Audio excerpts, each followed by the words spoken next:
Alrighty, good evening and happy Thursday as we welcome you into Zane Trace High School for a midweek SVC matchup between the Zane Trace Pioneers and the Unioto Shermans. Along with Shane Combs, my name is Dewey Daly. Shane, glad to have you back here on the call as we round out the week.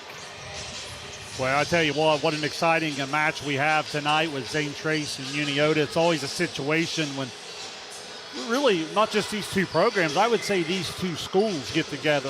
They're usually, if not the top two of the top 3 or 4 in just about any sport that's played in the Side Valley Conference. So remember you and I on Overtime a while back got to talk some rivalries and some different things. And we talked about some of the characteristics, and I think these two schools check a lot of those boxes. Always very competitive. The geography's close. And the fan bases really get behind their two schools and makes for some great atmospheres, and we should be in for a really good one tonight. You mentioned a really big rivalry between these two schools, and we're going to double dip into that this week as tomorrow night you and Carson Francis will have the call over at Unioto for some Friday night football action in Week 7. But here tonight as the conference schedule winds down, I believe next week is the final week of Side Valley Conference play. These are two teams that sit amongst the top 3. Obviously, Adena still unbeaten in conference play at the top. But these are the teams that sit at the 2 and 3 spot. Unioto picked up a straight set win over the Pioneers earlier on in the season. So when you look at that 2 spot in the SVC, tonight has some big implications. It really does. And obviously, Adena is going to be tough to catch at this point at the top of the standings.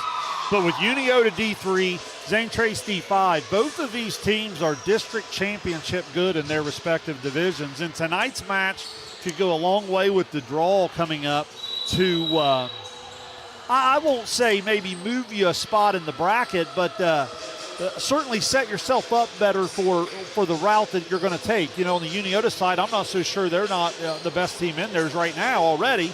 And then for Zane Trace, you get 3 out to the regional. Now, Adena, Wheelersburg, and New Lex are in the district with them. But, you know, Zane Trace, remembers in the Sweet 16 a year ago, and I'm sure they have the same type of goal this year. And going back to last year's series between both of these teams, it was Unioto who picked up a straight set win over the Pioneers at home, but then it was Zane Trace here in Kinnikinnick that picked up a win in 4 sets over Unioto. You and I were talking about that first meeting between these two teams here in 2025, and we talked about the first set struggles for Zane Trace. They got off to a slow start, and you felt like that kind of carried over into the second and third sets, although those were much more competitive than the opening set. Well, they really were, and you know, when I went back and watched that on film, a lot of what I was told from some pretty good volleyball people around the area is probably true. You could argue in that first set was about as sharp, and some of the things Unioto was doing just really, really clean. Now, the second and third set did clean up a little bit for Zane Trace, and it got a little bit more competitive. But this is a tough matchup for Zane Trace because you and I, we've talked about Unioto a couple different times on the air this year. They're probably as good as we have in our coverage area when it comes to the balance in all 6 rotations. They always have weapons, and I say weapons as in plural at the net, and allows them to really spread the ball up and down. They rarely get stuck in a tough rotation, how some teams do, because of that balance. Now, Shane, in terms of broadcasting, this will be the second time we've seen Zane Trace this season. We obviously saw them all the way back at the beginning of this year's campaign against Logan Elm. From game 1 to game 19, what have you seen, whether it's on film or on the stat sheet, that has changed the most, maybe evolved the most for Zane Trace? I would say their ability to separate themselves from the bottom of their schedule. You know, when you look, and this is really true about both teams, but you look at Zane Trace with the 4 losses. They lose to Adena both times, but they stretch them a little bit in both of those matches. They lose to Unioto, who I just said might be in line to be a number 1 seed as high as Division III.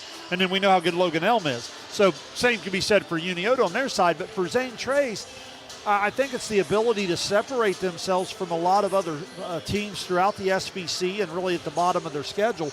And I think I said something about your focus and about the efficiency you play with when you're able to do that. Yeah, you mentioned those 3 teams that obviously account for the 4 losses so far for Zane Trace, a 49-7 record for those 3 programs. Well, and that's a great stat that really shows what we're talking about. And now if I was going to get a little bit more specific to answer your question from a volleyball standpoint, I would say probably the growth in some of our young kids. They've made a couple position changes into this year, and when we watched them on opening day, I know we wanted to be kind of fair on that. That takes some time to adapt, especially when you're playing a team the talent of Logan Elm.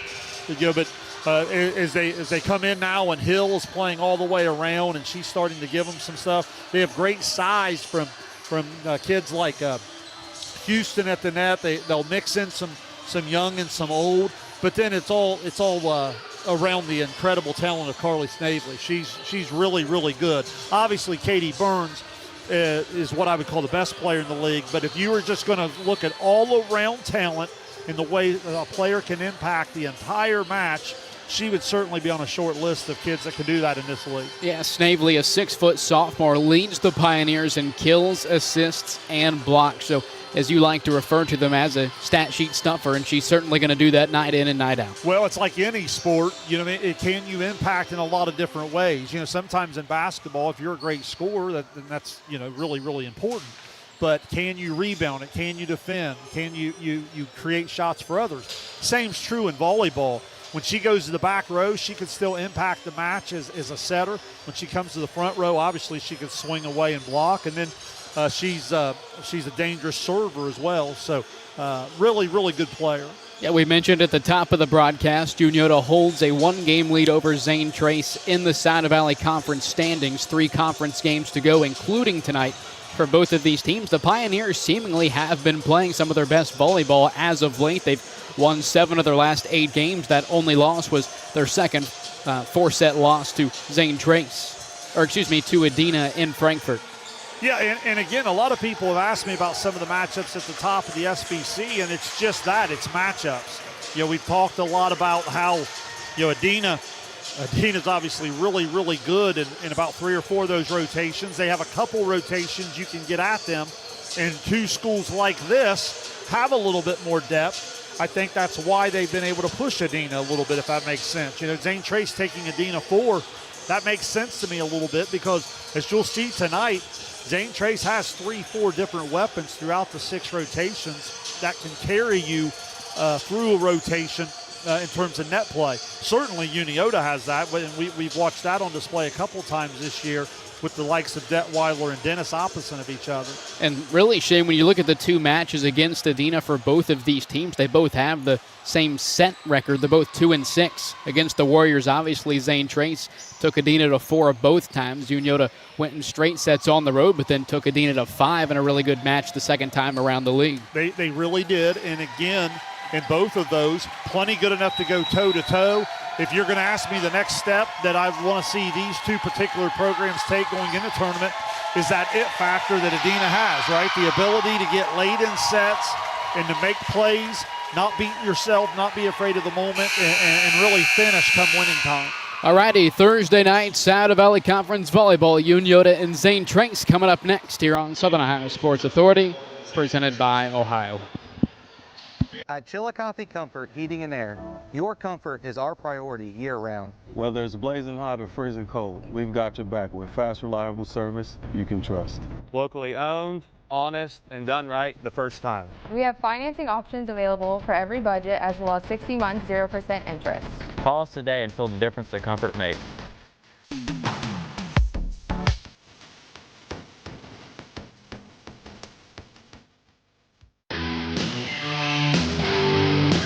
Kimberly. Tons of practice. One chop away from a black belt. 7 of the best sidekicks. And 5 years since her cancer diagnosis at Ohio Health.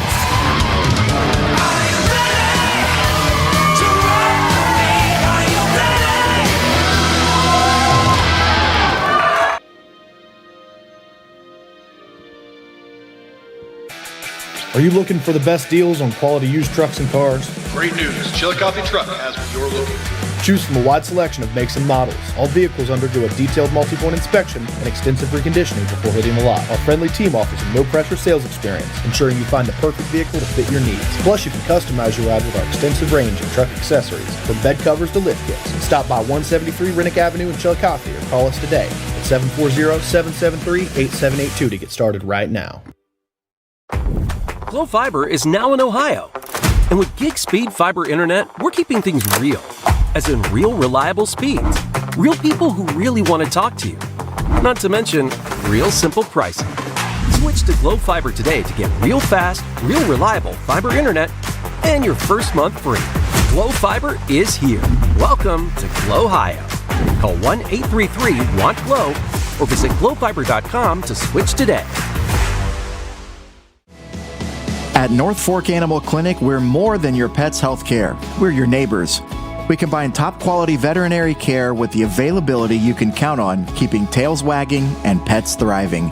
And as proud supporters of youth sports in Southern Ohio, we're committed to helping our whole community grow strong. North Fork Animal Clinic, caring for pets, supporting our community. For 175 years, the Glockner name has stood for trust. Today, that promise continues.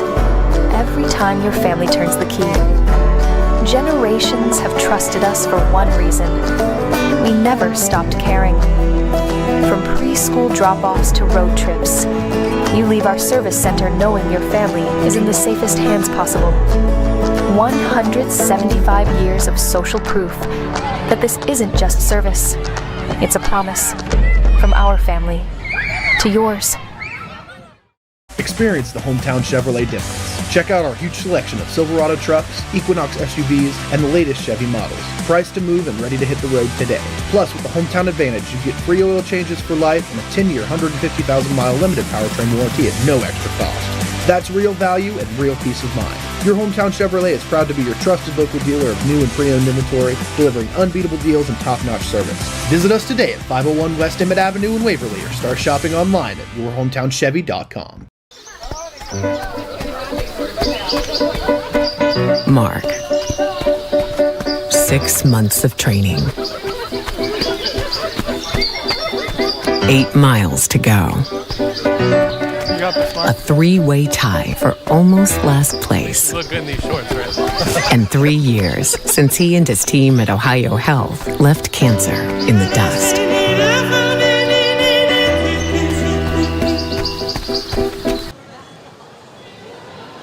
Alrighty, we welcome you back to Zane Trace High School. The Pioneers and Shermans set to square off in a Thursday night South Valley Conference matchup here in Kinnikinnick. Dewey Daly along with Shane Combs bringing you tonight's coverage. Shane, we should be in for another good conference matchup here in the SVC. Really should be, as we said there in our first segment. A lot of parallel when you start to compare these teams back and forth. The way they serve it, the way they serve receive it. Some of the attacks at the net from their top people. Unioto probably has a little bit more depth if you break it down and go down the way, but really anxious to see some matchups. We have some outstanding players in terms of Detweiler and Dennis on the one side. Then when you watch Johnson across the front row, I've always looked at her and her career as one of the top net defenders in our area. And then, of course, we highlighted Snavely's overall ability there in our pre-match coverage. So the first serve tonight will belong to the Pioneers. It'll be the senior libero Reese Grant, and we are underway in Kinnikinnick. Batson keeps it inside. That's Dennis with a soft touch. Dennis quickly back over to the Pioneers, off the block near side. It's Hill swinging away for the first kill of the night, and it's 1-0 ZT. Yeah, Hill pretty much just a passer a year ago in the libero spot. This year I talked about that in the opening, how she's moved over and played all the way around, maybe like a little bit like a J.C. Smith at Adena, and she's really come on as a hitter. So Sherman's down 1-0 far side. Patterson down the line. It's dug up by Grant, kept alive by Hill, and a free ball over by Johnson. Batson goes to the outside. Patterson again, a nice dig in the back row from Barrows. Back-to-back free balls for the Pioneers. Batson outside. Dennis on the attack for the kill. Nice job of Unioto staying with it, but not a bad sign, Dewey, from Zane Trace. Defensively, a pretty good effort to keep a couple attacks off the floor. When Zane Trace defends well, they usually play at a completely different level. Now Alyssa Stanley, she's back and will serve it away for Unioto. Snavely goes backside. Johnson with a soft touch. It's dug up by Stanley. Near side, Watson back over to the Pioneers. It falls in for the kill. A 2-1 Unioto lead here in the first. Yeah, I mentioned the balance of Unioto up and down the net. And their sophomore setter, Batson, deserves a lot of credit for that. Does a good job of spreading the wealth.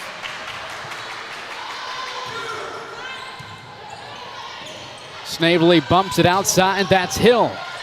Dug up by Batson in the back row. Stanley near side, right back to Watson, but this time she's into the net, and we're tied at 2.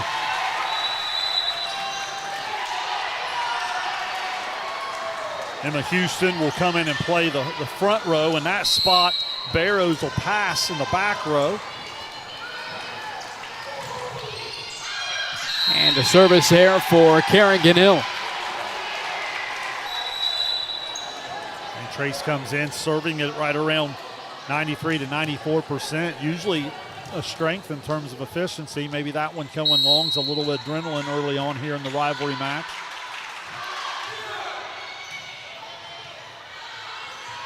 Near side, Houston back over to Unioto, dug up by Stanley. Bats into Patterson on the far side. Hill digs it up on the second touch. Snavely nearly sneaks it in. DuPuy keeps it alive, and the free ball gets over for Unioto. Snavely goes backside, a free ball over from Newman.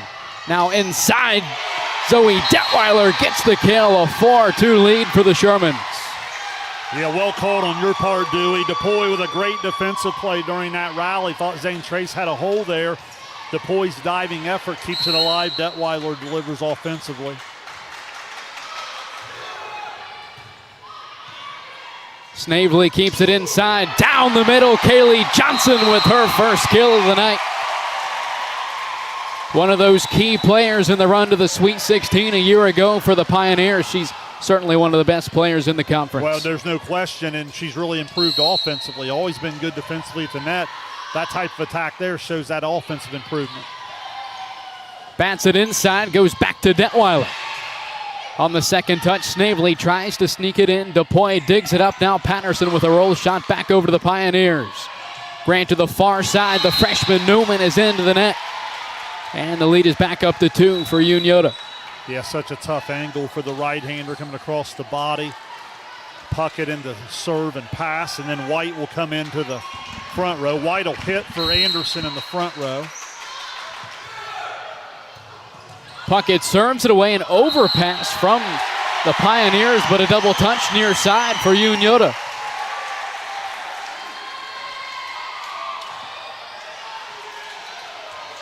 Potentially could have been an attacking opportunity, but it goes the other way. The lead for the Shermans back down to 1. Batson near side for Detweiler into the back right corner for the kill. Yeah, great chemistry there. Detweiler going to hit out of the opposite side on that first ball over. Batson knows where she wants to go. Detweiler not able to take the complete swing, but understood what she needed to do to deliver the shot into the corner. As Detweiler gets the ace. Had 11 kills and a couple of aces in the win over Piketon this past Tuesday. Her first ace here tonight. Yeah, certainly capable at the service line of getting it going. Now Gerald sets it up inside Snavely, her first attacking opportunity, and she takes advantage. Obviously, this is when Zane Trace goes next level when they get her to the front row. Lydia Gerald, the sophomore, will come in and do the setting across the back row. Barrow serves it away for the Pioneers. Batson tight to the net to the outside. Dennis down the line, but she's wide left. Pioneers back within 1 here in the first. Good set, good attack, just a little wide there.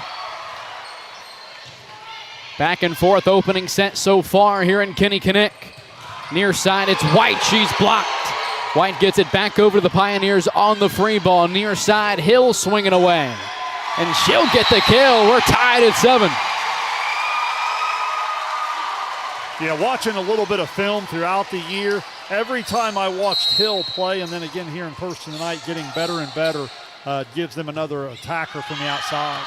It's a service error for Barrows. Hill definitely one of those players we obviously talked about, a position change, just going from a freshman to a sophomore, gotten a lot more comfortable as the year's gone on. No question. 8-7 Unioto over Zane Trace here in the first. The sophomore setter Kinsley Batson serves it away for Unioto. Grant sends it back over to the Shermans on the free ball. Batson goes to Dennis inside for the kill.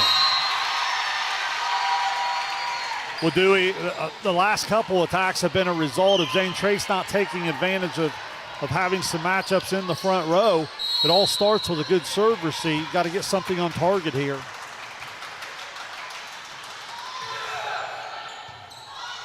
Tied to the net. Gerald brings it back for Snavely off to the right side, but it's wide to the right. So Sherman's the first to double digits here in the opening set. Right idea from Snavely there. Pass a little tight to the net. I thought Gerald did a pretty good job of getting it up there. 3-point advantage now for the Shermans. Gerald front setting Hill near side. A nice dig in the back row, but it'll fall on the Sherman side. Another kill for Kerrigan Hill. Well, and that's why the 1-2 punch of Hill and Snavely is so good. Snavely does a great job going in the middle, and you'll notice there, because we have a great camera angle right on the net here for you, the block was stuck in the middle on Snavely. Hill got the open net. Batson from the back row bumps it to Dennis on the outside. An attacking error for the sophomore. Good bounce back from Zane Trace. Got the 10-7 there. Now you're back to 10-9. Batson bumps it right back to Dennis far side. This time the sophomore is able to come away with the kill. Yeah, Dennis already with 3. Again, Anderson will return the serve. Remember, that's the Anderson-White combo, and then you got the Puckett and Patterson. Anderson had 3 aces in the straight set win over Piketon this past Tuesday. Snavely back to Johnson near side, dug up by Anderson in the back row. Near side, Watson swinging away, and another kill for Abigail Watson. Yeah, 3 different Unioto players already in that kill column, and actually Watson with 2, Dennis with 3, and Detweiler with a couple. Snavely front setting Johnson near side. She sails it over the back line, and the lead is back up to 4 for Unioto.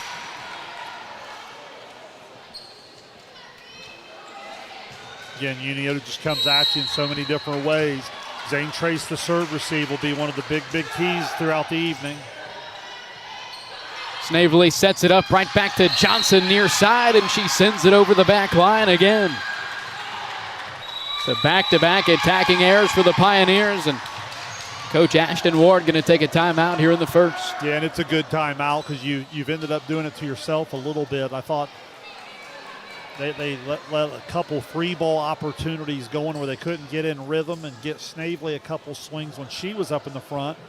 Now they've got Johnson in the front. She's had the long hitting air, and then she tried a little bit to take something off there with a little bit of a deep roll, and it was still long. But some of that, Dewey, is that half second off because maybe the pass isn't quite on target, therefore the set's not quite on time on target, and everything leads to another. So good timeout, 14-5. You certainly don't want to let it get any deeper than this with the 5-point advantage for Unioto. Zane Trace back in action next Monday. They're down at Jackson. They'll finish up the conference schedule at Southeastern Tuesday, at home against Huntington on Thursday. For Unioto, they have the weekend off. They're at home against Huntington on Tuesday. They're at Westfall on Thursday. That one went to 5 sets the first time around. Yeah, and again, that's just SVC volleyball. It'll prepare you for that second season for sure. 14-9, back to the floor as Johnson flips it up to the near side, but it's wide to the left. 15-9, Unioto. And right now, just the efficiency of Anderson hitting her spot, serves at 97%. Zane Trace just really unable to get something on target. Pioneers looking for some offense. Snavely tries to sneak it in that back left corner, but she misses. Again, not a bad decision. Just right now, Zane Trace having trouble hitting their spots. 16-9, Unioto over the Pioneers. Snavely sets it up. Johnson down the middle with a nice swing and another kill. Good news for Zane Trace is when they have been able to get in the rhythm and go on time, that gives you an idea of what they have at the net. Johnson with a big-time swing. Unioto blocked way too late. Unioto's got way too much size not to get more resistance up there. Grant serves it away for the Pioneers. On the outside, it's Patterson. She'll push it over with 2. Back over to the Pioneers now. Snavely will go to Hill near side. Overpass from Anderson. Back over to Zane Trace. Snavely on the second touch. This time she sticks it in. Yeah, really well done. Great volleyball IQ. Saw that the back row was out of position for Unioto because of where the original attack went. She takes second ball over to the opposite corner. Batson goes backside. It's Watson who's blocked up top. Kaylee Johnson with a defensive play for the Pioneers, and they're back within 4. Heard me say it earlier, no one defends the net better than Kaylee Johnson in the area. Does a great job getting up there, working hard, and staying out of the net. 36th block of the season for Johnson. Far side, Patterson will push it over with 2. Grant bumps it near side. Hill swinging away, and she gets the kill. Great start for Hill, already with 4 kills. Give Grant a lot of credit there, stepping in and popping that ball up to give her outside hitter a swing, and now Zane Trace back within 3. Good opportunity for the Pioneers.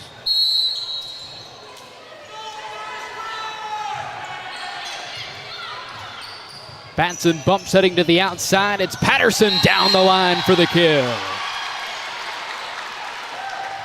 Again, they just come at you with so many weapons. And again, it's a great advantage for Batson, the setter, because she doesn't have to force anything on her set. She can just kind of go where it comfortably takes her.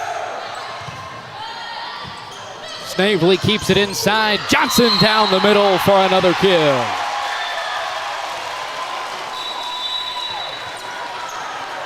Dewey Johnson listed at 5'11". She's way up over that block in the middle. Again, I think Unioto's a half tick late, but they've got a matchup there they can kind of exploit. Batson keeps it inside. Zoe Detweiler with the kill for Unioto. Yeah, I love the adjustment, the way she just moves just off the middle a little bit and moves Johnson on the block and allows Zoe a little bit more of a free net opportunity to swing away.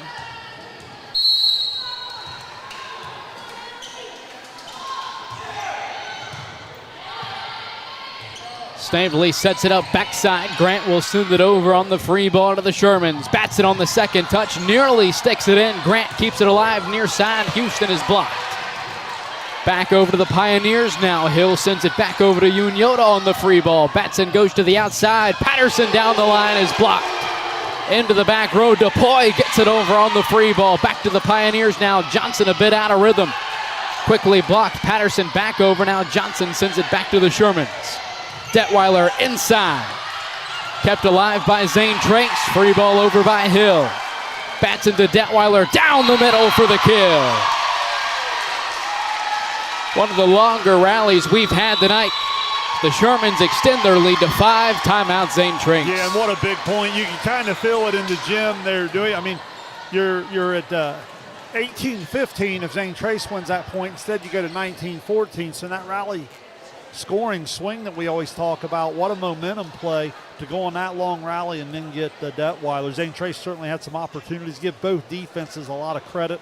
And then Detweiler's able to find the opening. That's her 4th kill here in the opening set. And really, Shane, I think despite the deficit, Reese Grant has played some outstanding defense for the Pioneers just through the first set so far tonight. Really has. Just it offers some resistance, and that can sometimes take a toll over the course of the match. Maybe frustrate a hitter a little bit where they think they have a kill. But you're right, she's had some outstanding diving efforts and just kind of keeping the ball off the floor to allow her team to play on. Seems like Ellie DePoy in that passing role for Unioto has had her fair share of great plays as well defensively for the Shermans tonight. Not even through the first set. Always solid, outstanding server, 96%. Or 39-11 ace to air here, and this is a rotation that they're usually pretty good in. So DePoy serves it away, and we're back in action here in Kenny Kinnick. Houston back over to Unioto. Stanley over to the Pioneers on the free ball. Snavely to Johnson inside. She sails it over the back line. So Unioto the first to 20 here in the opening set. They've got a 6-point advantage. Unioto so long, so athletic. Even when the volleyball's not perfect, their effort allows them to keep the ball off the floor.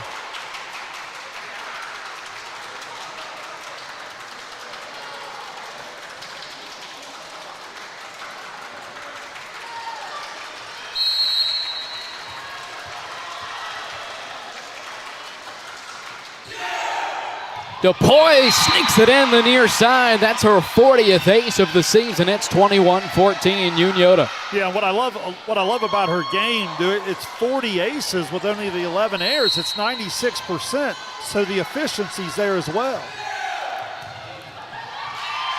And another one falls in for DuPoy. Obviously, a lot of people have different criteria of what's an ace and what's not, but regardless, another strong serve for DuPoy. No question. You go ahead and put it on the stat sheet however you want, but the serve scored the point. 22-14 near side. Houston swinging away is blocked by Detweiler. Houston sets it up. Johnson, a roll shot inside, comes away with the kill.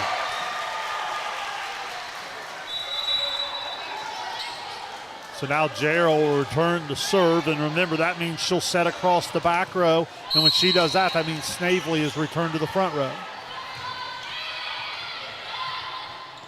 Batson front setting far side. Patterson down the line. Another kill for the senior Ava Patterson. It's 23-15.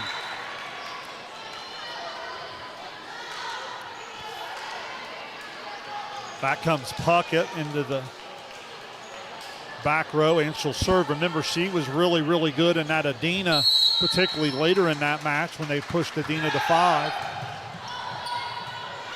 Gerald bumps it. Houston near side. She's into the net. Set point coming up here in the first for Unioto. Yeah, Unioto's serving, I think, has been a big, big factor in the second part of this opening set. Puckett serves it away for the Shermans. Gerald keeps it inside. Snavely sends it wide to the right side, and a 25-15 will be the final here in the first.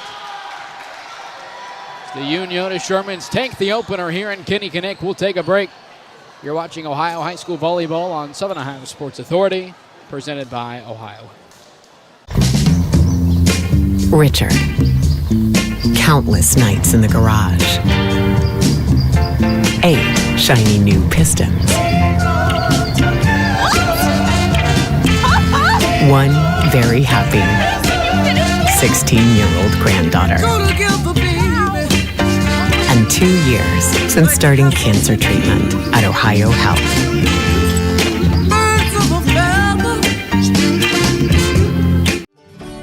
Rathkamp Financial is a comprehensive financial services firm committed to helping our clients improve their long-term financial success.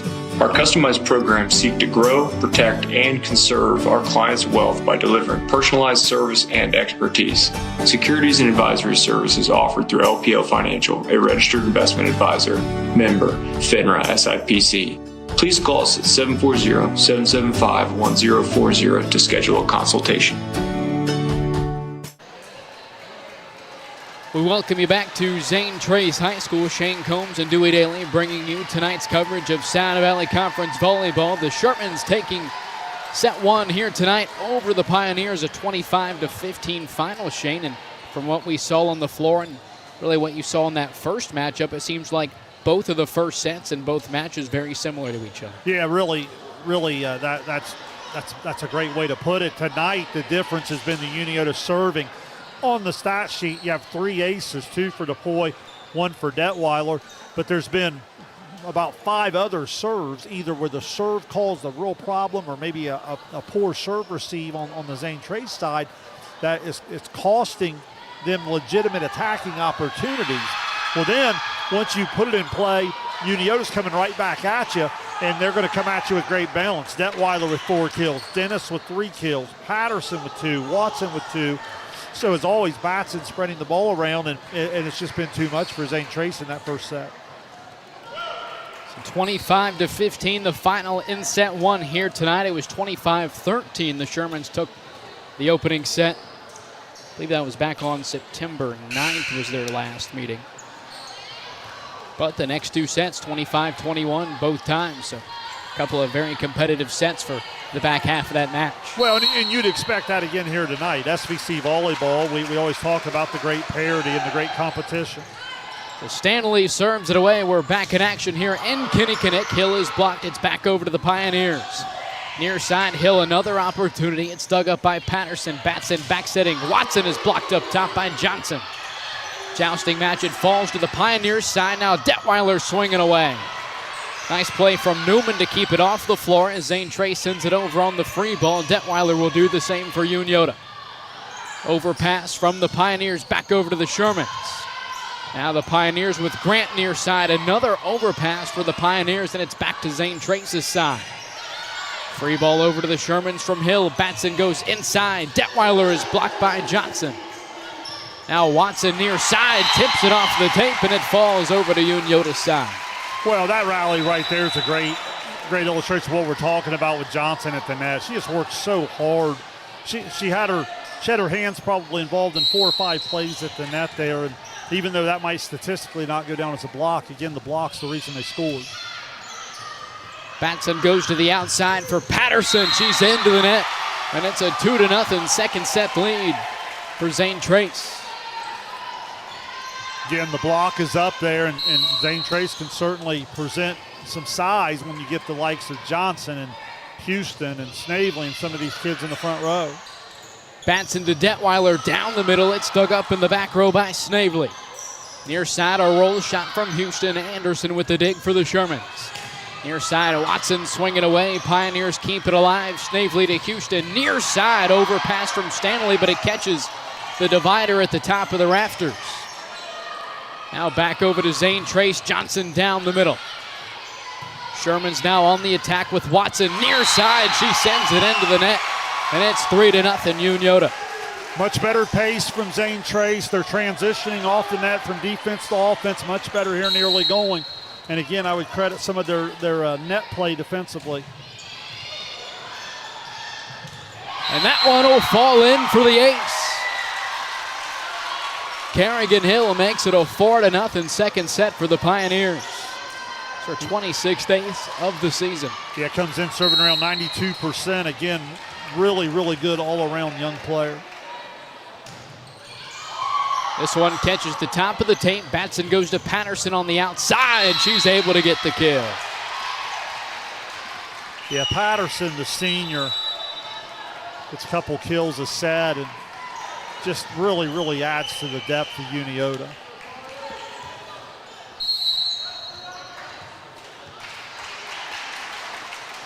DuPois serves it away for the Shermans. Snavely front-setting Johnson with a soft touch. Stanley keeps it off the floor, and Detweiler gets it over on the free ball. Now Grant bumps it to the outside for Houston. Nearly sticks it in, and it'll eventually fall in for the Pioneers' point. It's 5-1 here in the second. That's what we're talking about. You feel the momentum shift here a little bit, and then you see it in the body language and the overall effort from Zane Trace. Batson bumps it to Patterson at the attack line. It's kept alive by the Pioneers. Grant back to the middle of the floor, and Snavely pushes it over with 2. Now Detweiler rolls it back over to Zane Trace. Gerald near side for Houston, who gets the kill. When I talk about being in system, that was a great example of it. Everybody trusted everybody. Houston got off the net and got ready to hit. Then the pass comes in, and Gerald does a really good job of getting under it and popping it up to her outside hitter. Strong start to the second set for the Pioneers. Just the start they needed to get back into this match. It's 7-1 here in the second. Carly Snavely, the sophomore, with a big-time block defensively for the Pioneers. And again, when you're in position, it improves the defense at the net too. Snavely way up over top of the net. Batson bumps it back to the middle. Detweiler is blocked. Back over to the Shermans. It's DuPois who sends it over on the free ball, but the pass from Hill will catch the antenna, and the Shermans finally put an end to the Pioneers' run, but it's still 7-2. Yeah, nice start for Zane Trace. A little bit of an unforced error there, but certainly a nice start. You got a little momentum on your side, your student section into the match. Puckett serves it over the back line. It's right back to the Pioneers. They once again lead by 6. Yeah, Kylie has that risk-reward serve. Only serves it down around 89. She does have the 24 aces, but that can happen. Batson goes backside. Detweiler is blocked by Snavely, and it'll fall out of bounds. Off the Unioto touch, so it'll be a point for Zane Trace. Think about this, Dewey. Houston 6'3", Snavely at 6 foot. That's the double block you're looking at when you're coming in on that attack right there. Looks like Unioto may be arguing last touch by Zane Trace as the near side official will go to the up official. As of now, a 9-2 Zane Trace lead over Unioto here in the second. And it looks like that's how it's going to stay, although now the down official going to talk with our line judge on the Pioneer side of the floor. Obviously, the SVC, one of those conferences that employs 4 officials for conference games. We saw in the SOC 3, even in conference games, it's pulling people out of the stands. I think that may be the only conference we've seen that. Yeah, this is a great decision the league has made. I think it really just adds to the quality of volleyball, which is saying something when the quality of SVC volleyball is already pretty high. So a 9-2 second set lead for Zane Trace over Unioto. Far side, it's a roll shot from Kayla White. Now the first attacking opportunity for Carly Pickrell. It's kept alive by Puckett. Back over to the Pioneers. Kayla White gets the kill. White, another senior like Patterson, just adds to the depth of the Unioto attack. Doesn't get a ton of swings, but usually makes pretty good on some of the opportunities she gets. Hill at the back line, sends it over on the free ball, but it flies out of bounds. Yeah, Hill just trying to do a little too much there. Again, some of those unforced errors. That's where you just got to kind of control the emotions a little bit. Detweiler back at the service line for the Shermans. She floats it over to the Pioneers. It nearly falls in, and it just does get over on the free ball. At the net, a jousting match. It's back over to the Pioneers. Now another jousting match. It's Dennis who's up over the net, and she's called for the violation. Yeah, on the follow-through, Dennis, the right hand got the net. You can see it hit the tape there, and the net started shaking back and forth. The up official right on it. So 10-4 Zane Trace here in the second. Barrow serves it away for the Pioneers. Bats into White near side. She sticks it in for the kill. Great adjustment from White there, hitting on the backside on that first ball over. Very athletic play. Now Batson to serve. And she sails it over the back line. It's 11-5, Zane Trace. Yeah, not real characteristic of her. Serves it up around 95%. It's only the 13th error on the season for her. Batson front setting, Watson inside. And they're going to get the tip for Zane Trace. Looked like it flew out of bounds, but the Pioneers the last to touch it. Good break for Unioto there. Jeopardy of falling down 12-5. Instead comes back 11-6. And this is a rotation they had some success in during the first set. Anderson at the line for the Shermans. Snavely keeps it inside, down the middle. It's Johnson now. Batson goes backside for Watson. She's blocked up top. That was Hill and Johnson defensively for Zane Trace. Yeah, I don't know if they might have just called the 4, but you're right. The block, even when they're not getting it, has started to establish a presence at the net, and that can really mess with the hitter on the attack. Batson front setting, far side for Patterson, dug up in the back row by Grant.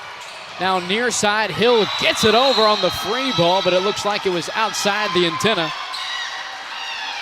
And the Shermans are back within 5. Again, Zane Trace just playing harder in the second set. That's one of the things that jumps out to me. And as a result, they've got themselves out in front. Snavely goes backside. Kerrigan Hill swinging away. Another kill for the sophomore. That's really impressive for the smaller outside hitter, actually coming opposite side there.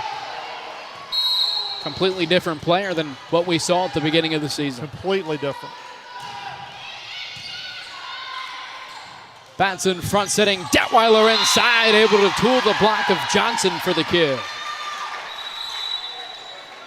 You've obviously spoken Johnson, one of the top blockers in the conference. Well, what they've done is they've started to move up and down the net a little bit more, not falling in love with the predictability right in the middle, and Johnson's going to have to adjust to that. Snavely front setting near side, Houston down the line for the Pioneer kill.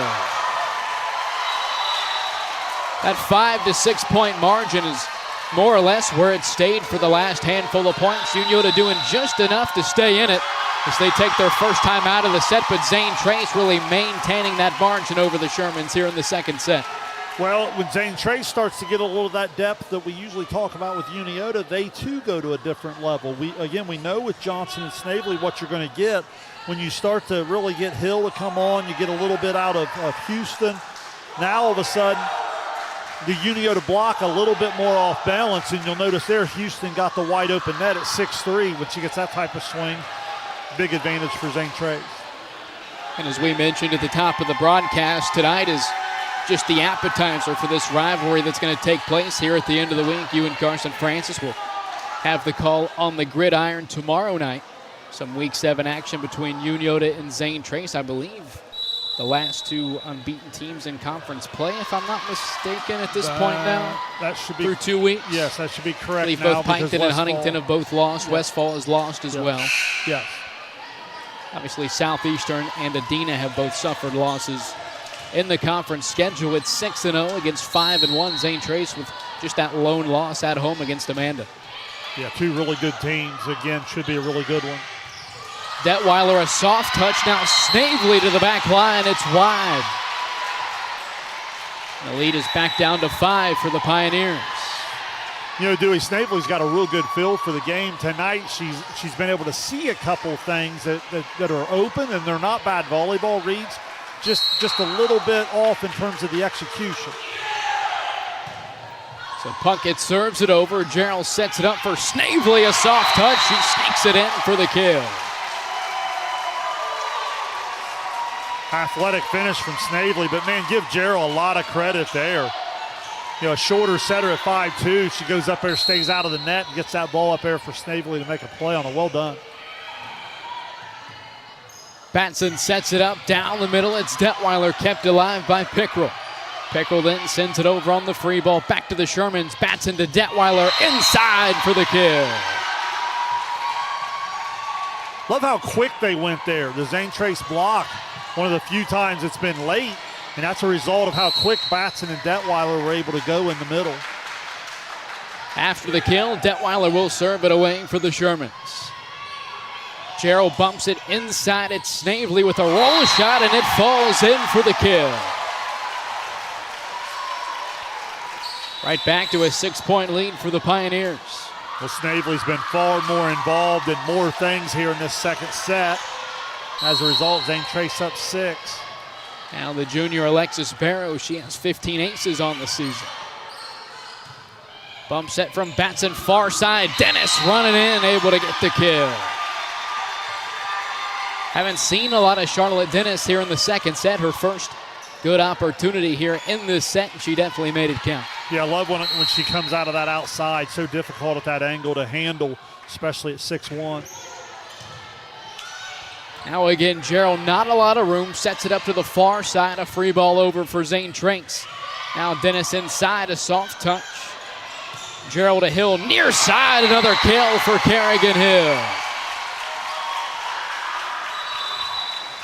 Really athletic play. Hill not really able to get a big-time approach there.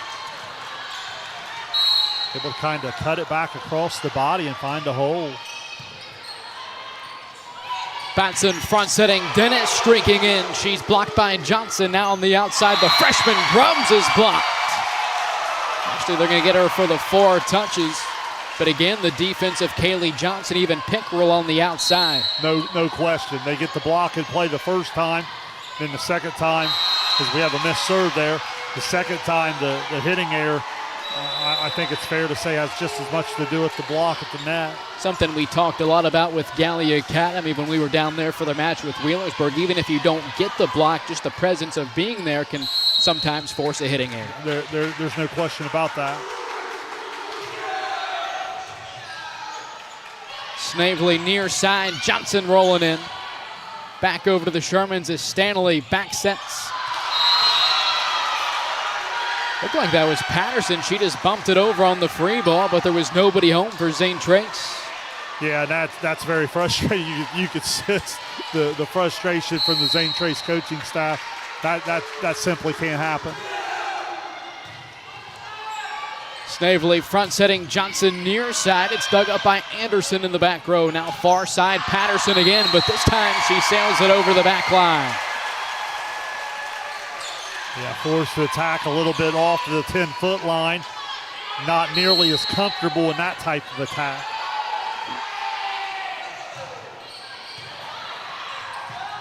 Batson bumps it. Patterson on the far side. It's dug up by Hill. Now Snavely goes right back to Hill. She's had an excellent match, and it continues. It's 20-13, another kill for Kerrigan Hill. Great job by Johnson and Hill to get off the net and show both of them as weapons. And what it does is it freezes the Unioto block, and it gives Zane Trace a little bit more of a free opportunity on the attack. Grant at the line for the Pioneers. Batson goes to Dennis inside. Overpass from Grant. Patterson to Batson. Dennis again. Right back to Grant on the Pioneers side. Snavely on the second touch. It's dug up by Anderson. Far side, Patterson on the free ball. It nearly falls in. Overpass sent back to the Pioneers by Patterson, and it falls in for the Sherman point.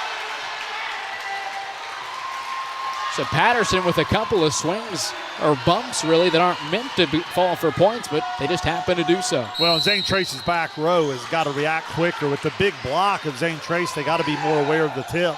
Stanley serve, clips the top of the tape and falls in for the ace, her team leading 41st of the season. I get a lot of people have a lot of opinions on that rule of playing on with the net touch, but when it falls in your favor, you like it. And a service there to follow up the ace for Stanley. It's 21-15. Dewey, let's take a look at Zane Trace's ability to finish. They put themselves in a position to tie this thing up at 1. Now you're at that 21 spot. Let's see if they can put things away. Batson front setting far side, right back to Patterson. Pioneers now on the attack with Houston near side, able to get the kill. And Houston now with 4 kills and a block here in the second set, really coming alive. Timeout, Unioto, their second of the set. It's 22-15, Pioneers leading Unioto. And what you've noticed, the Unioto serve hasn't been nearly the same factor here in the second set. Zane Trace has cleaned that up a little bit. And the other thing that has helped the Zane Trace back row play, Dewey, has been the Zane Trace net play. Remember, we talked about it. When you get the block up there, it starts to funnel that attack a little bit more, makes life a little easier on the back row. And that's been a big adjustment for Zane Trace here in the second set. And based on what we've seen here tonight, Shane, for Zane Trace, it really seems like Emma Houston is another one of those players that's really come along as the season has gone on. And obviously, anytime you open up a season, we talked about it, a lot of players in new positions taking on Logan Elm. There's going to be some growing pains, but the Pioneers have certainly come on strong, and you're seeing a lot of that here in the second set. Well, they have, and remember, we talked about it in the pre-match coverage. Zane Trace is a Sweet 16 team. And you know, you graduate a few people, you bring some good people back, and then some people making the position change, and that does take a little bit of time. So out of the timeout, Hill will serve it away for the Pioneers. And over the back line, right back to the Shermans. They trail by 6. Here we talk about this winning time. You come out of the timeout, Unioto, you get the missed serve. One last opportunity for Unioto to make a push here. Let's see if they can put some pressure on Zane Trace. DuPois will serve for the Shermans. And she sends it over the back line. Unioto just hasn't served with the same efficiency or in the same set. The same in this second set.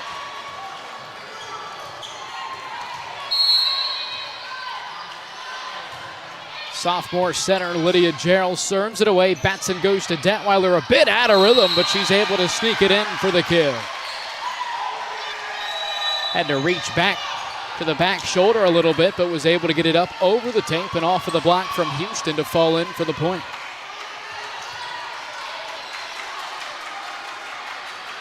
Now Puckett will serve it away for the Shermans. They trail by 6.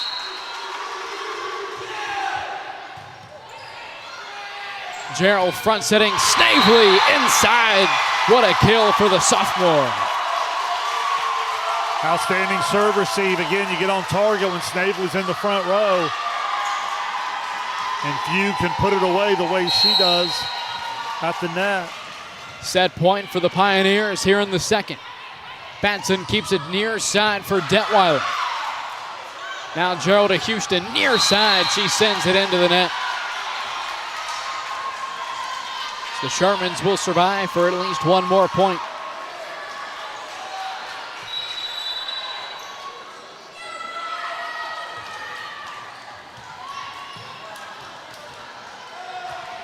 See if Zane Trace can get one on target here. Gerald front setting, Snavely with a soft touch overpass from the Shermans. Back to the Pioneers now, right back to Snavely. This time she sticks it in for the kill. 25-18 the final. In the second as the Pioneers tie the match at 1 set apiece. We'll take a break. You're watching Ohio High School Volleyball on Southern Ohio Sports Authority, presented by Ohio. Since 1853, Tomlinson Insurance has been protecting families, farms, and businesses in our community. As an independent agency, we offer personalized coverage for your auto, home, farm, and business, plus health and life insurance too. And we proudly partner with Erie Insurance to give you peace of mind with reliable coverage at competitive rates. Tomlinson Insurance. Let our history be your future. Call us today at 740-773-4181 or visit us at tomlinsonins.com. Wendy's has new chicken tenders. Crispy, juicy, tendery tendies. Ooh, that's fun to say. Tendies, tendies, tendies. And they're so good, maybe we should change our... For tendies you're gonna know by name, gotta be Wendy's.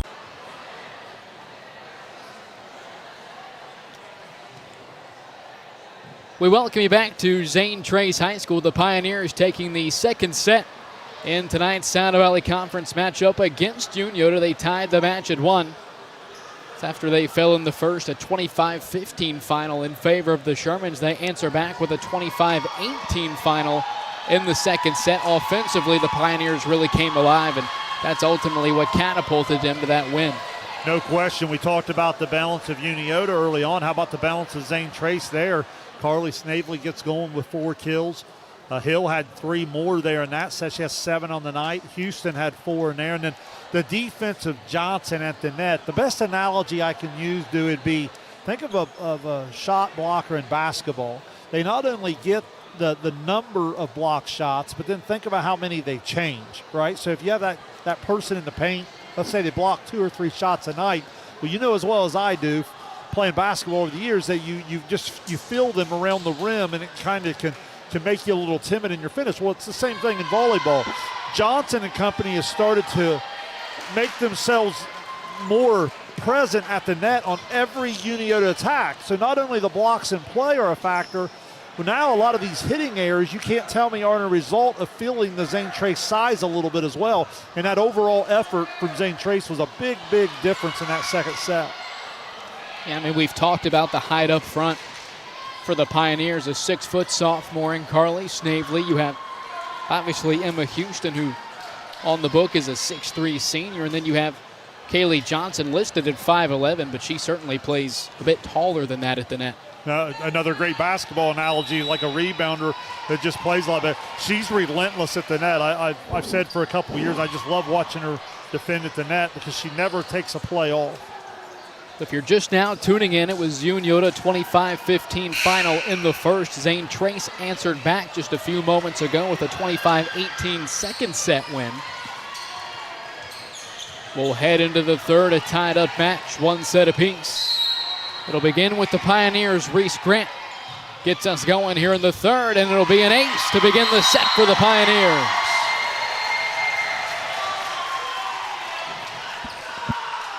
Grant, another player that just seems a lot more comfortable in her role than when we watched them earlier in the year. Batson front setting. Dennis streaking in. Nearly got the kill. Another outstanding defensive play from Grant. Back over to the Shermans now. Patterson on the attack. She sticks it in for the kill. I tell you, Shane, Reese Grant had an outstanding defensive night so far for the Pioneers, and we're still guaranteed 2 more sets of volleyball. Yeah, she really has. And, you know, Stanley kind of went through that at the beginning of the year, too. If you remember, she did some setting last year. She came over to the different collar jersey. And she once she adjusted, she's really played at a high level. Snavely to Hill on the outside. Another kill for the sophomore.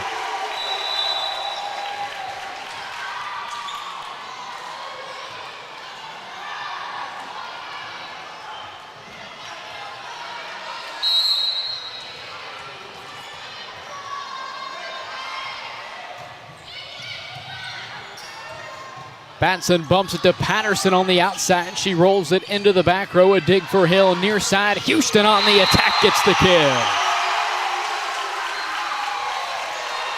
So far, another strong start to a set for the Pioneers here in the third. Yeah, in this rotation, Zane Trace brings Newman out of the opposite side, Johnson out of the middle, Houston on the strong side, and that time Emma gets a big swing for the kill from the strong side attack. Batson front setting. Detweiler down the middle for the Sherman kill. Really, that second set, Shane, was played fairly evenly. It was just Zane Trace that got out. I believe it was a 9-2 start right off the jump that more or less set the pace for the set. Urgency, go time. You got to get off the good starts or you're going to be playing uphill all night. Snavely sets it up. Johnson streaking in. She just wasn't sure if it was going to be on her side of the net or not. 4 touches for the Pioneers. We're tied at 3. Yeah, one of the few times Snavely and Johnson haven't been on the same page on that middle attack. Johnson likes it just a little bit looser from the net than that. Now DePoy from the line serves it into the net. The Pioneers back up by 1. Again, the service game, something Unioto's got to clean up. They were really sharp in the first set. Really started to hurt them here a little bit since. Batson, a one-handed set goes to Detweiler. She's blocked by Snavely. Stanley to Patterson on the outside. It's dug up by Hill. Now on the second touch, Gerald tries to sneak it in. Stanley gets it over on the free ball. Gerald goes to Snavely inside for the kill. Dewey, the other big difference from the second and third set is just the involvement of Snavely offensively. There's times I watch Zane Trace on film, and I feel like they just go away from her too much. They've got to recognize the number 1 option and keep her fed in the middle there. Batson bumps it to Patterson on the outside, nearly sneaks it in. Grant hits the deck for the dig, but it falls in. Nobody home for that third touch for the Pioneers. Yeah, those sting a little bit when you come up with a great defensive play and then don't keep the ball off the floor to follow. Gerald front setting, Snavely inside, able to tool the block and get the kill for the Pioneers. They're back up by 2. Yeah, the block was up there, just unable to get the hands turned in. Batson back setting, Detweiler down the line, able to get the kill. That time Detweiler just went straight at that Emma Houston block and was able to bring Unioto back within 1. Her 9th of the night. That's where, again, the block, you got to get the hands out over the net. Gerald sets it up. Snavely inside, able to get the kill. To showcase my point here, after 2 kills in the first set, Snavely had 4 in that winning second set, already with 3 here in the early going of this set. The junior Alexis Barrows back to serve. Batson racing over, bumps it up. Dennis far side off the top of the Pioneers block. Looks like that one from Pickrell came from underneath the net. Unioto back within 1. Yeah, another example where the Zane Trace block is there, but they've got to get the hands out over the net. When you don't, they're able to power it down through the block. Pickrell bumps it on the attack. It's Snavely. Back over to Unioto, the freshman Corey Grubbs, a miss hit for the rookie, and Zane Trace retakes a 2-point lead. Looking for that roll shot. We saw Grubbs have a great match, a couple of those middle sets against Adina. She did, and listen, as a rookie, kind of playing a little bit sporadic in terms of playing time, it's hard to just stay ready. She'll grow from it. Watson over on the free ball, back over to the Pioneers. Snavely goes to Hill near side. Stanley with the dig. Batson goes to White on that far side. She's blocked by Johnson, and it's sent back over on the free ball by the Shermans, but it's out of bounds. Zane Trace has had 2 or 3 poor communication. That time, really good communication. Lets it fall wide. Batson front setting Dennis with the left hand up over the tape. She snuck it in and got the kill. That's just athletic again, not the way you draw it up necessarily, but once it's up there, you got to go ahead and figure it out, and Charlotte certainly did that. Talk about the body control, able to get that left hand back there just to get it up over the net. Snavely bumps it, Johnson inside. Right at Watson, she gets the dig, far side, Patterson back over to the Pioneers now. Snavely to Hill on the outside for the kill.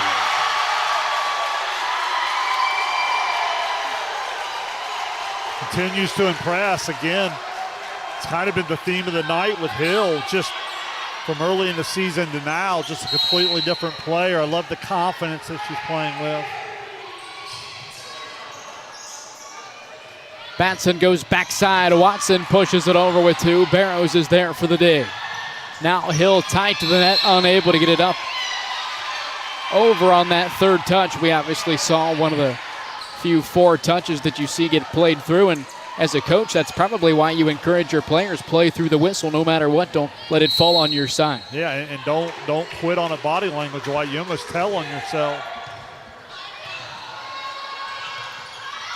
Near side, Newman able to push it over with 2. Now a backside set from Batson. It's Watson on the attack. Barrows keeps it alive.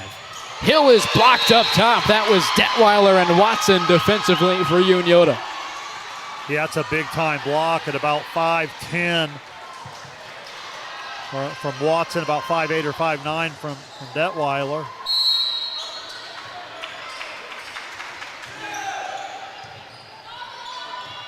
Snavely bumps it to Hill inside. A roll shot, nearly an overpass from Batson, but it falls in for the kill for Hill. Again, Hill's had some success from that opposite side. Unioto not aware of where she's starting there. She's had some open net opportunities.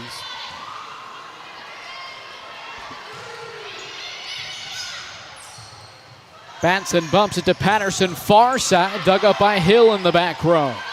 Snavely to Houston, near side, she gets the kill.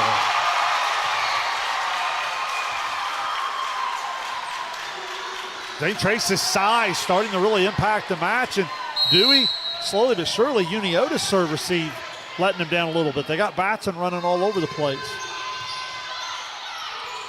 Batson sets it up, Detweiler inside. Dug up by Snavely. Grant to Houston near side, just past that back line. She nearly snuck it in. Both teams to double digits. It's 12-10, Zane Trace. Going to see Kepler to serve. Remember, Dewey, we ended up seeing her in the back row against Adina a little bit.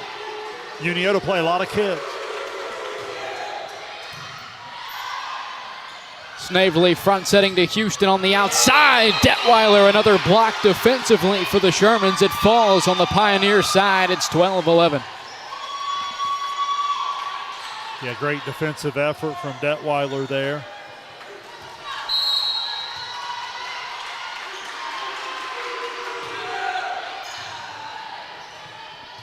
Snavely bumps it back to the middle. Johnson streaking in.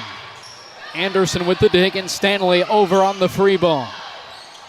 Snavely this time will go to Houston, running in. It's out of bounds, and there's no tip for Unioto. Just an attacking error for Houston, and we're tied at 12. Kepler comes off the bench and sparks Unioto a little bit here on the service line. Snavely sets it up right back to Johnson, who's blocked. Back over to the Shermans now on the free ball. Stanley goes to Patterson on the outside. A diving effort from Hill keeps it alive. Here's Houston with the left hand. Dug up by Stanley. Bats into Patterson on the outside. Pioneers keep it alive. Snavely into the back right corner. On that second touch, we've seen her attempt it a handful of times tonight, and this time she capitalizes.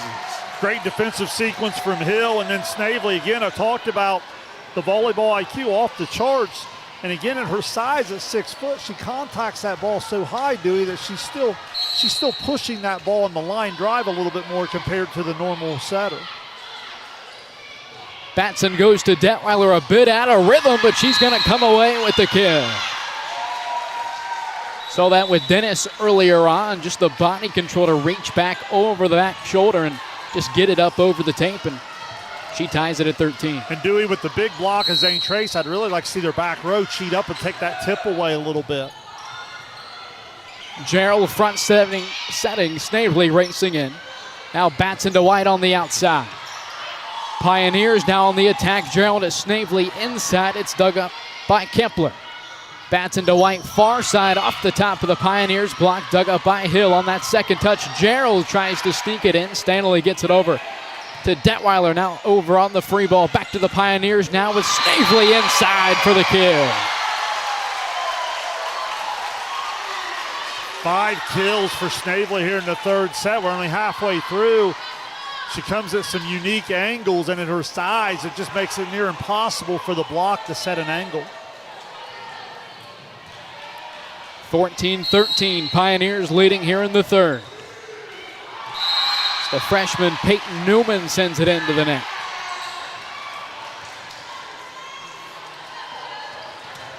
Just her 14th error of the season.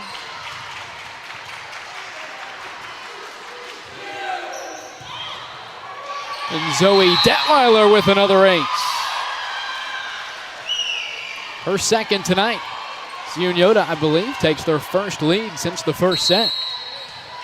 I know it's just 1 point, but danger time for Zane Trace here. Serve receive's got to show up.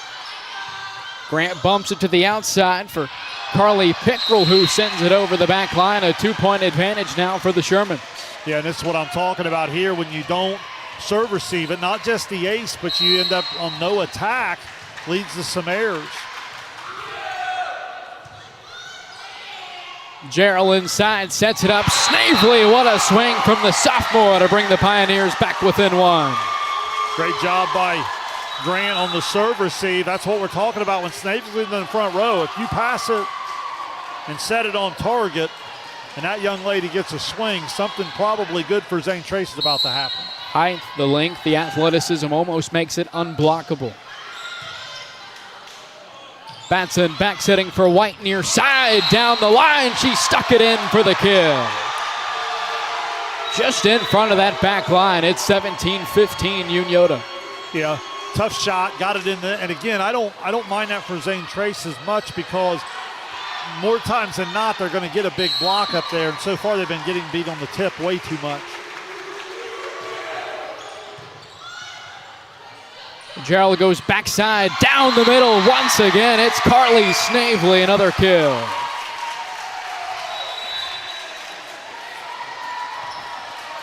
Zane Trace down one. Snavely goes to the back row. Let's see here if Zane Trace can get some production from someone else at the net. Johnson rotating into that front row for the Pioneers. It'll be a free ball over by Unioto. Snavely goes right to Johnson inside. It's dug up by Batson. Now on the outside, White with a roll shot. She's blocked by Johnson. Shermans keep it off the floor and send it over on the free ball. Snavely near side. Hill just past that back line. Again, the Pioneers asking for the tip, but neither official signaling for it, and the lead is back up to 2 for Unioto.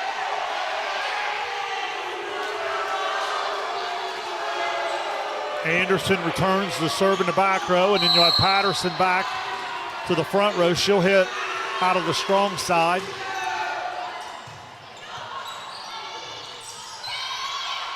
Johnson pushes it over with 2. Stanley will set it up near side. Watson streaking in. She sails it over the back line, and it's back to the Pioneers. They trail by 1.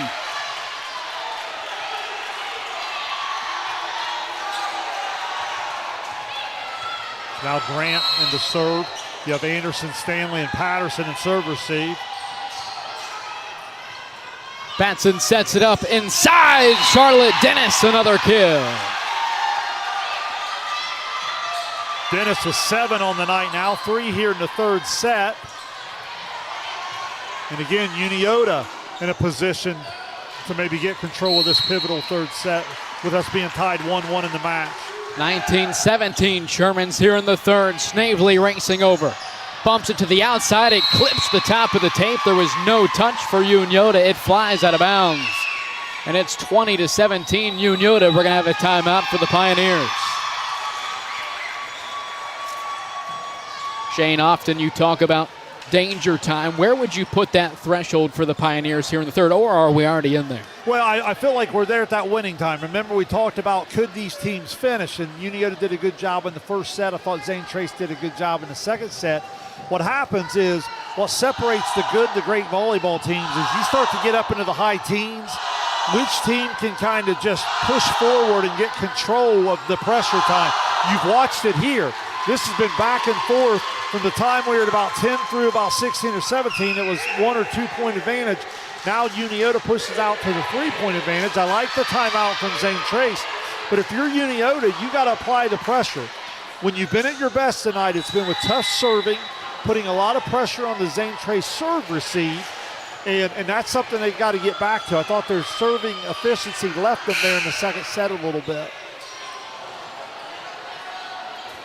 So out of the timeout, it'll be Alyssa Stanley, the senior libero, to serve it away for the Shermans. They lead by 3. Pivotal third set in tonight's SVC matchup as we return to play. And it'll be an ace. The second tonight for Stanley, her 42nd of the season. Just what the doctor ordered out of the timeout there. Tough serve, put the pressure on the serve receive. Second touch by Barrows, near side. It'll be a free ball by Newman. Now Batson inside. Detweiler swinging away, dug up by Barrows on the second touch. Snavely tries to sneak it in. Here's Detweiler swinging away. Free ball over by the Pioneers. Stanley goes to Patterson, far side, she's blocked. And once again, Zoe Detweiler gets it up over the tape, and it falls in for the Sherman kill. Great effort on both sides. I thought both teams ended up giving away an opportunity during the rally, and then Unioto comes up with a play from Detweiler to win the point. 22-17 here in the third. Snavely keeps it inside. Johnson to the near side, no tip for Unioto. It's 23-17. And another timeout for the Pioneers, their second of the set. Yeah, it's been +3 for Unioto since that first timeout. No doubt about it. Just trying to slow Stanley down at the line here. And again, sometimes it's an ace, sometimes it just leads to a poor serve receive. And Zane Trace getting very little attack. When Snavely was in the front row, she was completely in control of the set. She has 7 kills, but since she's gone to the back row, they've really struggled to go on the attack, and as a result, Unioto's been able to steal the momentum here and go up 6. Yeah, I mean, Shane, you said it best. It really has been the serve receive, because when it has been a clean attack for the Pioneers, whether it's Johnson or Snavely or even Emma Houston, they've capitalized on a lot of those good looks at the net. Absolutely, and Dewey, I want to share here. Adina clinched at least a share of the 33rd SVC volleyball title with the sweep over Paint Valley. I know Mike Smith had applied some information. I was wondering how many that was. It's 33. Obviously, they have more opportunities to go ahead and win it outright and even chase the gold ball here coming up. So back to play. Here's Johnson inside for the kill. I think once they finally went away with the sectionals, Adina's streak came to an end at like 40-some consecutive sectional titles, although you still consider the quarterfinals see, you're just trying to poke at me there, get me going on the new format. 23-18 here in the third. Detweiler inside, takes a bit off of it and able to sneak it in for the kill. It's 24-18. Set point for the Shermans. Yeah, real impressed how Unioto just kind of stayed with it in the middle of this third set when Snavely got going. They were able to grab control. Let's see if they can put this thing away here. The junior Kelty Kepler will serve it away. Snavely goes front side for Houston, who's blocked. Detweiler back over to the Pioneers. Houston with another opportunity.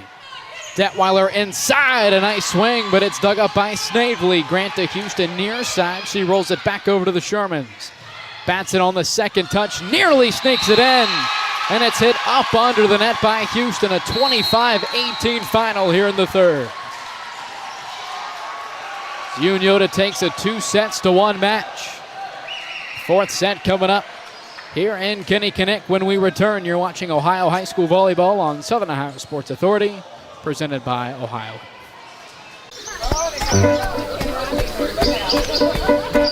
Mark. 6 months of training. 8 miles to go. A 3-way tie for almost last place. You look good in these shorts, right? And 3 years since he and his team at Ohio Health left cancer in the dust.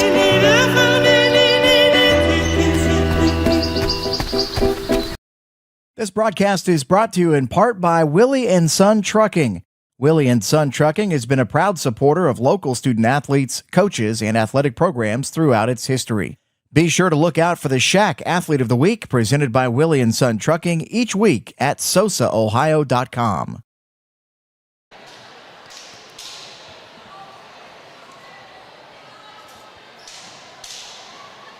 We welcome you back to Zane Trace High School. The Pioneers trailing Unioto 2-1 as we enter the fourth set in tonight's South Valley Conference matchup. A big one with just 3 games to go. You mentioned earlier on Adina clinching at least a share of the SVC title. I believe it was their 33rd consecutive title. I mean, that's just incredible. But second place still in the works. Obviously, these two teams neck and neck. Unioto holds a 1-game lead over the Pioneers. And obviously, if either of these teams want to at least have a share of that title, they're going to need some outside help. But for Zane Trace, they're just looking to stay in that 2-loss column just to at least have a chance once we get into the last week of the conference season next week. Well, and I think it goes further than even the league. As we said in our pre-match coverage with Unioto and D3, they're probably in line to be right at the top of that.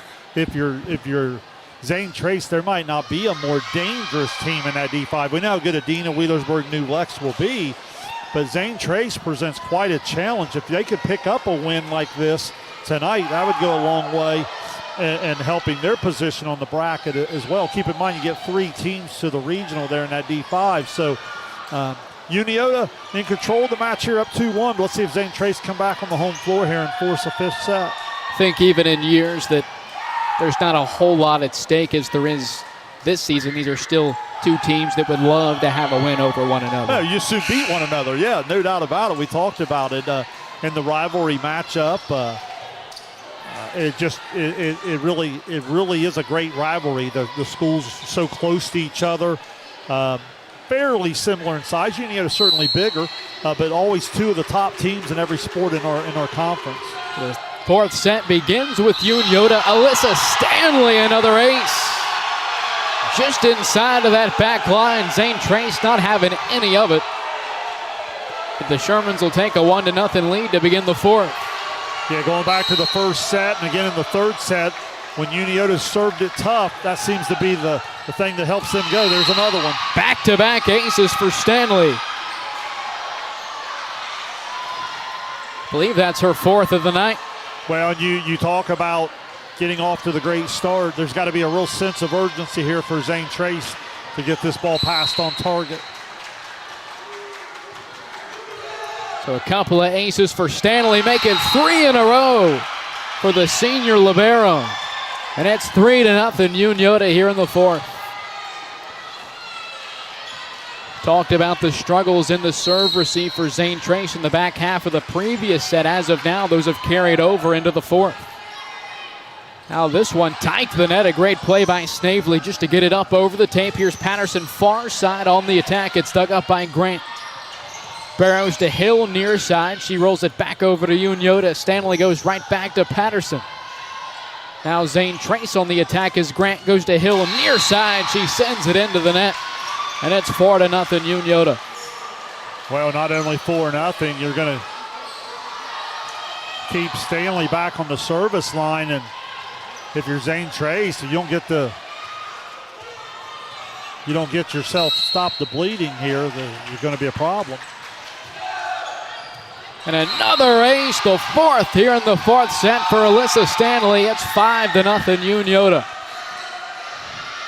Unioto been talking a lot about the back row attack from Zane Trace. It's just something to watch at the net when the setter's coming out of the back row. Overpass from the Pioneers over on the first touch from Unioto. Here's Johnson streaking in. It's dug up by Anderson on the other side. Patterson on the attack. It nearly falls. Barrows keeps it off the floor. Hill swinging away near side, and she sails it over the back line. It's 6-0 Unioto. And an early fourth set timeout for Zane Trace. Well, you have no choice. I mean, it's the do or die. And so you use the early timeout, just trying to steal any momentum back from Unioto, but give Alyssa Stanley a lot of credit. The senior comes out and really just takes the thing over at the service line here in the early going. 4 aces in the fourth. I believe she has 6 on the night. Yeah, well, and she's hitting some great spots. And, you know, what happens a little bit, it's that quicksand. You know, you have the one serve receive and it doesn't go well, and then here comes the ball again, and it's kind of like that infielder in baseball where you're out there like, please don't hit it to me, and that's the worst feeling in the world. This is where you got to trust the work you put in. If you're in the back row here for Zane Trace, you know, these are the ones you want back there, Hill, Grant, and Barrows. Those are your 3 passers. They just got to be confident and get the ball passed on target. Stanley serves it away, a 6-point advantage for Unioto. Snavely back to Johnson in the middle of the floor. She rolls it over, and it's dug up by Anderson, far side. Patterson down the line. Pioneers now with Hill near side. Batson front setting right back to Patterson off the top of the tape. Detweiler sends it over. It's dug up by Grant. Hill near side, able to get the kill. Kerrigan Hill, she's had an outstanding night so far. She puts an end to the fourth set run from Unioto. Yeah, she really has. I think unofficially I have her now at 11 kills just early in the fourth set here. Really doing a nice job on the outside attack. Batson front setting inside. Detweiler is blocked by Johnson. Well, and that's where you can come back with your strength. Unioto doing it to you a little bit in the service game. Now you get Johnson active up there at the net. Back to 6-2. You just got to dent into this lead and get right back in it. Overpass by Patterson, but it's Johnson. But they're going to have Johnson on a violation. Had her up over the net. Tough call for Zane Trace there. You think they're coming back to 6-3. Instead it's 7-2. And Zane Trace bench obviously not very happy here. And this is where you got to really compose and compete. Can't let it get away from you here. Service error for the junior Kepler.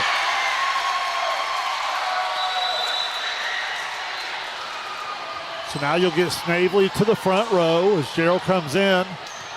And this is kind of tough sometimes where Zane Trace starts that rotation. You get yourself off to a bad start before you even get her to the front row. Batson to Detweiler inside. It's dug up by Gerald.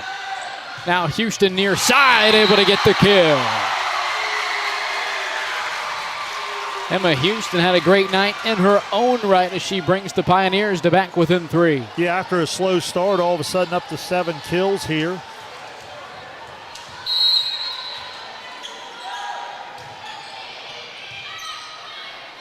Batson keeps it inside. Detweiler nearly answers. Grant keeps it alive momentarily, but that third touch from Houston won't make it up over the net. It's 8-4. Yeah, good effort from Zane Trace.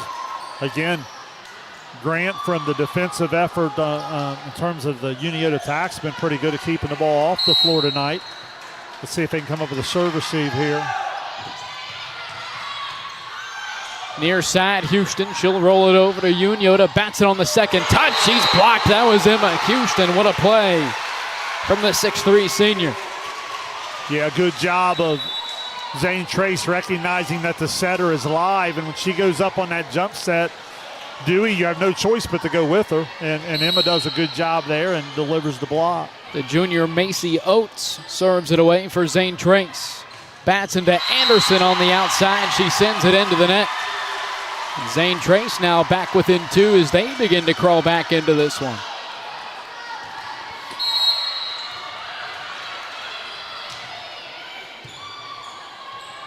Batson front setting inside. Detweiler. Dug up by Gerald on the far side. Pickrell, she just ran out of room. She sends it into the net. The lead back up to 3 for the Shermans. Yeah, a little bit of an unforced error there on the ball handling from Zane Trace. Gives the point away, 9-6. Again, Unioto plays a lot of different kids. They go with a lot of different rotations set to set. That's where every kid's got to be ready when their number's called. And an ace for Zoe Detweiler. She's had a few of those tonight. It's 10-6 Unioto. Yeah, that late life on the serve just kind of eats the back row up. Got to be a little bit more confident in your decision on how you're going to play it.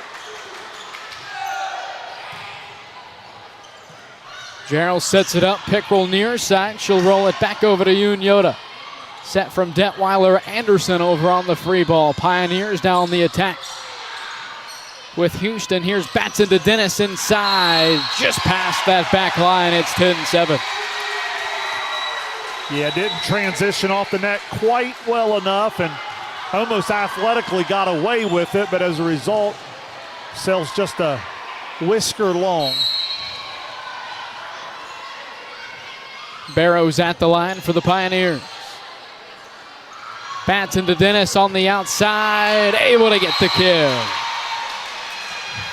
And that's the difference they're doing when you get out there and get ready to hit on the approach. That athletic, powerful attack.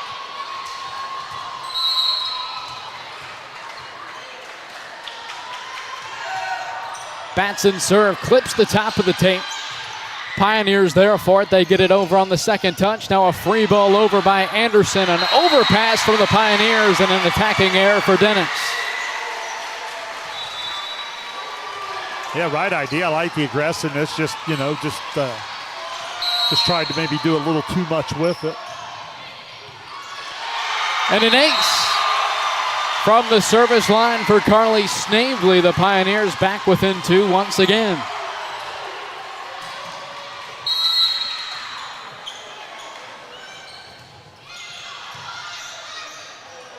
Batson goes front side. Dennis on the outside. Back-to-back attacking errors for the sophomore.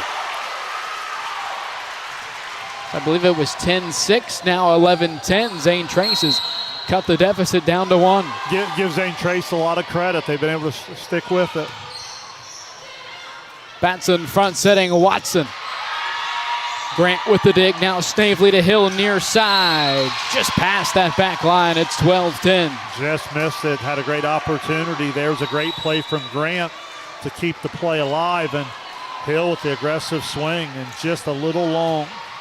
Big thank you to Trevor Thomas and the rest of the athletic department here at Zane Trace. An outstanding setup and camera view for those watching at home. Here's Snavely front setting Johnson down the middle. Anderson digs it up with the left hand. Patterson with a roll shot far side. Grant bumps it. Pickrell on the outside. Swinging away. Batson digs it up. Here's Stanley. Bumping it to the outside. Patterson with the left hand, but it looks like she may have came over that midline. She did. They attacked the setter in her defensive position. So when Batson took the first ball, Stanley stepped in to take the second one, and then on the attack, Patterson went over the line. Grant's serve is off the tape, and it falls to the Pioneers' side. Lead back up to 2 for Unioto. Yeah, Dewey, every mistake just starts to mount here a little bit as you start to get into this winning time here. Stanley's the one that got him off to the big start earlier. Unofficially, Stanley with 6 aces tonight. She nearly had a 7th as that one just missed that back right corner. It's 13-12. Yeah, you're right. It was really, really close, but to give the line judge a lot of credit, right on it, followed it all the way down. Certainly has a better look at it than we do. Batson racing over, bumps it. She'll keep it on the near side. Watson, a roll shot. She sticks it in the near side for the kill. Yeah, remember what we talked about. Unioto plays a lot of different kids. Watson was involved a little bit early in the first set, then been in and out of the lineup a little bit, returns here, and what a big time to come up with your fourth kill of the evening. Kepler at the line for the Shermans. Hill bumps it to the outside. It's Newman who pushes it over with two. Now Stanley to Batson swinging away near side. It's kept alive by the Pioneers. Here's Houston on the attack for Zane Trace. Roll shot from Patterson. It falls in.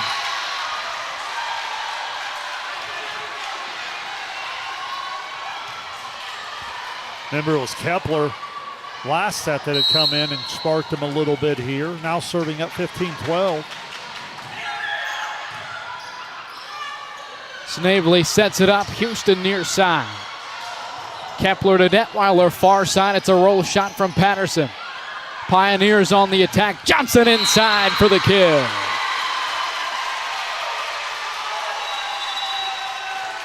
Yeah, seemed like Detweiler might have been a little fatigued there on that particular one. She didn't transition off the net to get ready to hit, and then she was just a half step late to the block. And a service error for Lydia Gerald. Lead back up to 3 for Unioto.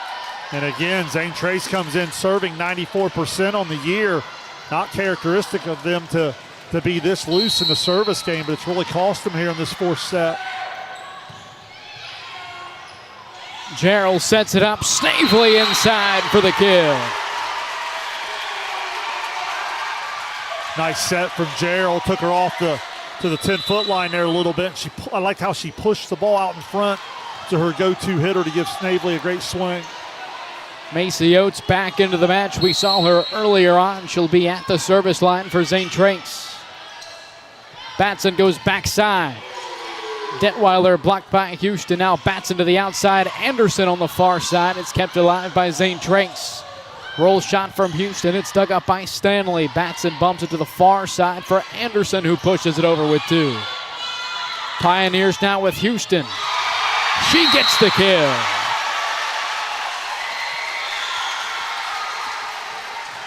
Zane Trace just won't go away. Unioto's had a couple opportunities, up 2 or 3, to spread it back out.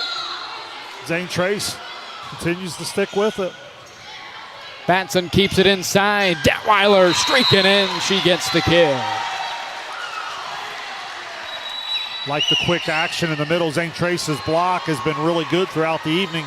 That quicker action doesn't allow the big block to get there on time.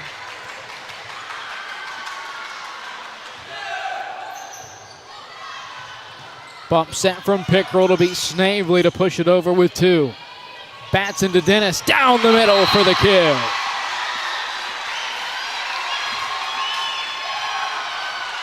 It's really been that 1 to 2 point margin Zane Trace keeps crawling back to. They just haven't been able to get over that hump. They do, and I love how Unioto's moving their middle hitter up and down the net a little bit. It's really causing the block of Zane Trace some problems. And a service error for Detweiler. So again, back to that 1 to 2 point margin for Unioto that they've led by, and Zane Trace just has not been able to tie it or take a lead here in the fourth.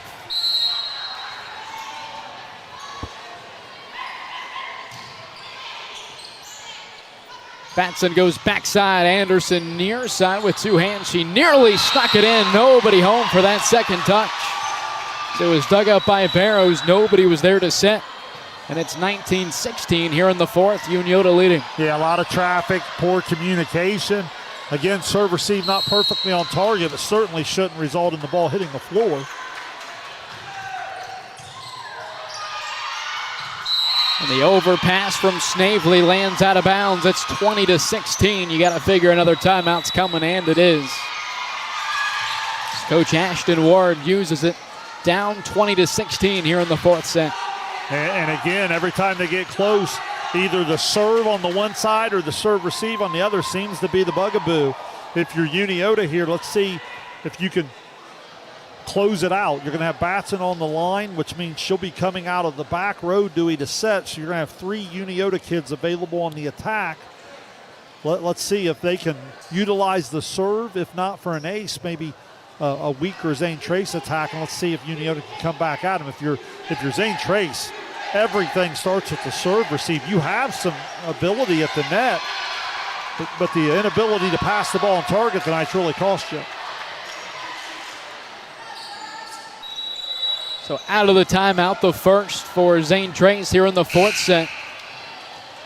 Shermans leading 20-16. It'll be their serve with the sophomore setter, Kinsley Batson.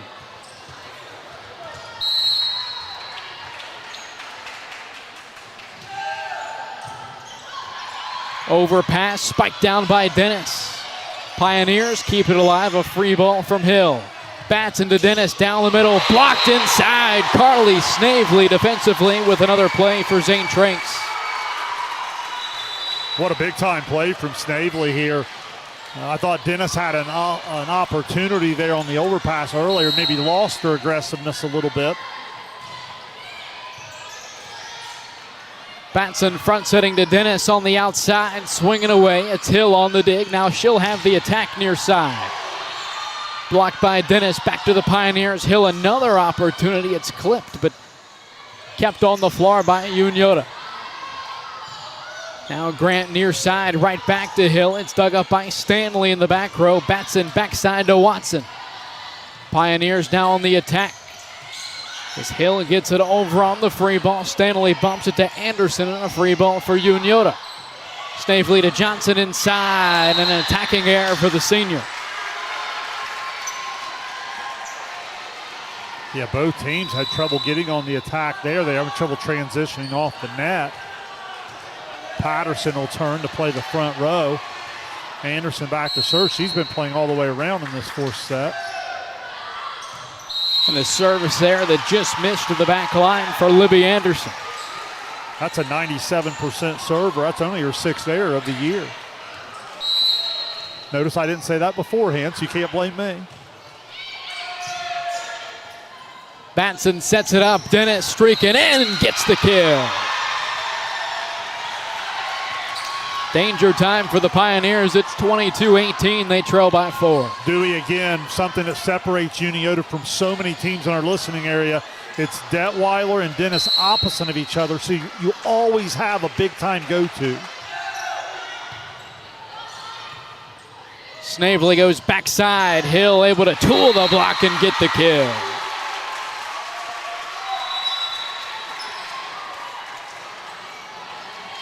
Now, all your top attackers on the floor now for Zane Trace.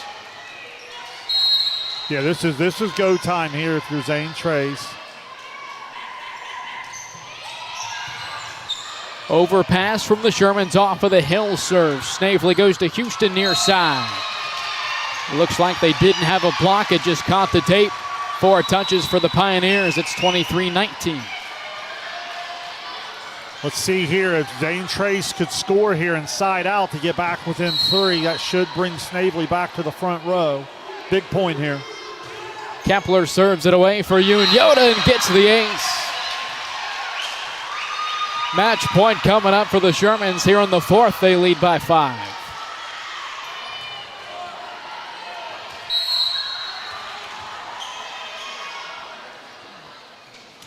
Kepler serves it away for the Shermans.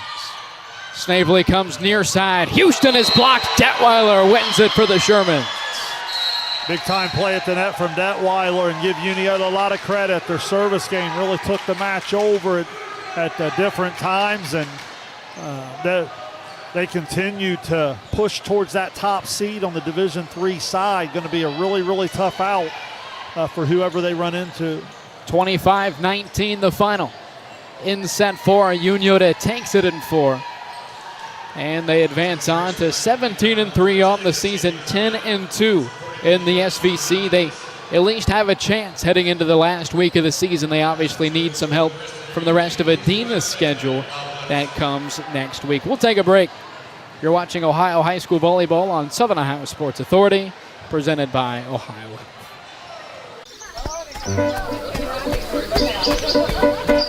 Mark. 6 months of training. 8 miles to go. You got this, Mark. A 3-way tie for almost last place. You look good in these shorts, right? And 3 years since he and his team at Ohio Health left cancer in the dust.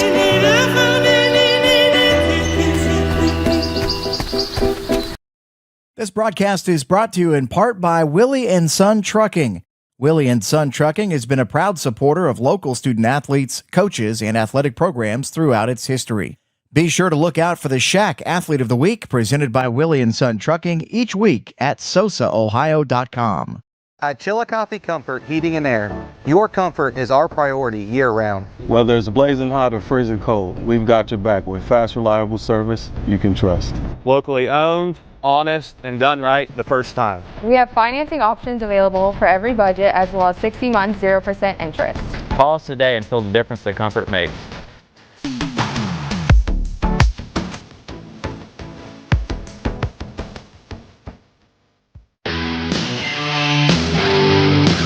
Kimberly.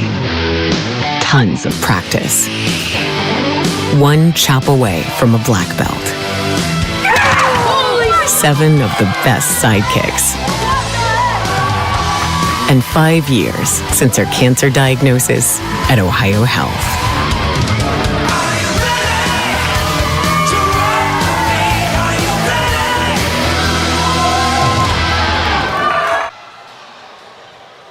We welcome you back to Zane Trace High School, a Thursday night SVC matchup. Unioto taking down Zane Trace in 4.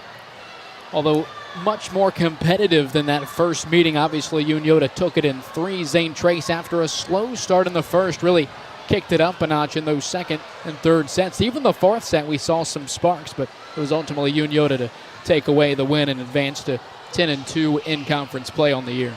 Well, what I love about the match is we got what we thought we would get, which is a competitive back-and-forth rivalry type of match. You certainly wouldn't question the effort from both teams on both sides of the net. I thought as the night went on, if you followed the serving, you could follow the momentum of the match. Early on, Unioto was giving Zane Trace some fits in the serve receive. Then in the second set, Unioto's serve started to hurt them a little bit with some errors.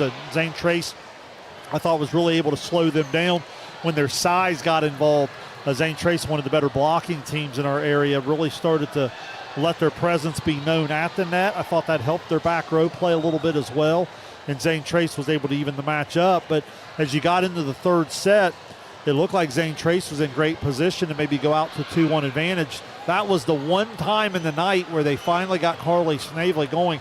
I said coming in, the one knock I have on Zane Trace offensively is their inability to get her enough swings at the net. You know, that was one opportunity where she got going. She had 7 kills in the third set, but as she went to the back row, again, the Unioto serve started to take over, and that pushed into the fourth set. Remember, to start the fourth set, it was Alyssa Stanley that served them out to, I think it was a 6 or 7-0 lead, 6-0, I believe it was. Statistically for Stanley, I have her for 6 aces. There's certainly about 4 or 5 that no one would argue, but I had another 3 or 4 marks on my page, Dewey, where even on not the ace, it leads to a free ball, which immediately puts Unioto back on the attack. So star her serving tonight. But listen to this balance for Unioto. These are all unofficial, of course. Detweiler with about 13, Dennis with 10. You get 6 from Patterson. You get 4 from Watson. You get 3 from White. And then you're even getting some front row. I mean, Anderson didn't have any kills, but played all the way around later. Grubbs, the freshman, played a little bit in the front row. They just bring so many different people at you. Then in the back row, you get some good serving and passing from DePoy. You get it from Puckett. I mentioned Anderson earlier. And then Kepler comes in and gives you a little bit. There's just so many different kids Unioto can bring at you that can impact the match. Over on the Zane Trace side, Snavely did have unofficially 14 kills. Keep in mind, she had most of those there in the middle of the match. She got stuck in the back row on multiple occasions tonight. Really hurt Zane Trace. Kerrigan Hill, one of the most improved players in our area from when I've watched them earlier on. She makes the position change this year, and She's impacting the match in a lot of different ways. She had 12 kills. Emma Houston with 8, and then Kaylee Johnson with 6. And I know she at least had about 3 blocks for points, and I'd be surprised if she didn't have about another 8 or 9 blocks in play where she was just a factor at the net all night long. But again, good Zane Trace team. It just as they get into that D5, if they're going to push forward, and when you get to about the semifinal level, the matchups are going to get crazy because there's some depth in that this year. They're going to have to clean up the serve receive, or they're going to have trouble competing at that level. I think you said it best, Shan. I think the serve receive was one of the big factors here tonight. As you said, even if it's not resulting in an ace, it's resulting in either a free ball or a weak attack that sets up the offense going the other way. In this case, it was Unioto that really capitalized on that tonight. And with Unioto, the efficiency is so important. You do want to serve tough, because as you get into D3, you're going to start to run into some teams that have quite the attack at the net. So you don't want to just pop it over in the middle of the floor and say, here, let your 6-footers go to work on. But I'll say this. Unioto, I said it during the match, I want to make sure I hit it here in the post-match coverage. Unioto, different from any other team in our area other than maybe like a Gallia Academy, they very rarely get stuck in a bad rotation because they always have a go-to at the net. And not only a go-to, they usually have multiple weapons at the net, but they always have a Detweiler or a Dennis. There's a lot of teams that as you watch them play, they're phenomenal in 3 or 4 different rotations, but a lot of times they'll get stuck in a 5th or 6th rotation that can really cost them. I haven't seen that from Unioto as much this year, and that'll be something to keep an eye on into the postseason. Hey, you mentioned Gallia. It doesn't sound like the term bad rotation will be relevant down there for a few more years. We've talked about all the young talent they had last year, and then here comes freshman Aspen Barnes, and sounds like they've got a couple more on the way as well in the system down in junior high. So Gallia is definitely going to be one of those teams, as many people probably already know, to watch over the next few years. No question. And now they'll be in the Division 4, so luckily for Unioto and Zane Trace, they won't see them. But yeah, Gallia Academy, which I know we're still looking at our schedule. We might try to get back down there to see them try to wrap up an OVC championship and chase a perfect year. But yeah, they're as complete a volleyball team as we watched this year for sure. Now, we've obviously talked about the rivalry between both of these teams. Kind of shifting over to tomorrow night, what are some things you're looking to see out of that Unioto-Zane Trace matchup over at Unioto on the gridiron tomorrow night? Well, I think Zane Trace has to run the football to be able to keep it close. I don't even know if a team that's been able to really get Unioto into the third quarter in a legitimate game this year. You got to try to take away the number of possessions. If you're Zane Trace and you can compete in the trenches, I think it gives you an opportunity to possess the football, see if you can move it a little bit, see if you can be really solid in special teams. If you're Unioto, man, you've played some incredible defense this year. I mean, you've shut out half of your opponents, and even a couple of those have been late scores, which in the second half very possibly could be like some JV or second, third unit guys. So, when I say run the football, that's not an easy task against that defense. But I think, you can always look at 3 or 4 different things when you go into a football game. If you're going to make me choose just one, I would say that Zane Trace offensive line against the incredible front of Unioto's defense and the ability to run the ball. That's a starting point for that matchup to see if Zane Trace can possess the football. Yeah, so I don't even know if you know this, but with my stuff with iHeart, I do a weekly preview of the Side of Alley each week. So I did a little bit of research on that game. Obviously, that's one of the bigger games in the area this week. And obviously, as you mentioned, Unioto pitching shutouts in 3 of their 6 games on the season. I think they've only allowed 21 total points defensively. But really, Zane Trace has had a strong start to the year as well. And really, they've been strong defensively. Now, obviously, they had the loss in Week 3 to Amanda Clear Creek, but I believe in 5 of their 6 games, excluding that one, they haven't allowed more than 2 scores. So they've allowed 2 or less scores in every contest. And again, they're off to a 5-1 start. So really, if it's any other year that Unioto isn't doing what they're doing, this is a Zane Trace team that a lot of people may be speaking of in the same category that Unioto is being spoken of. Well, I think that's a fair point. And I also would go, a lot of times you dominate your opponent because you're so good at what you do.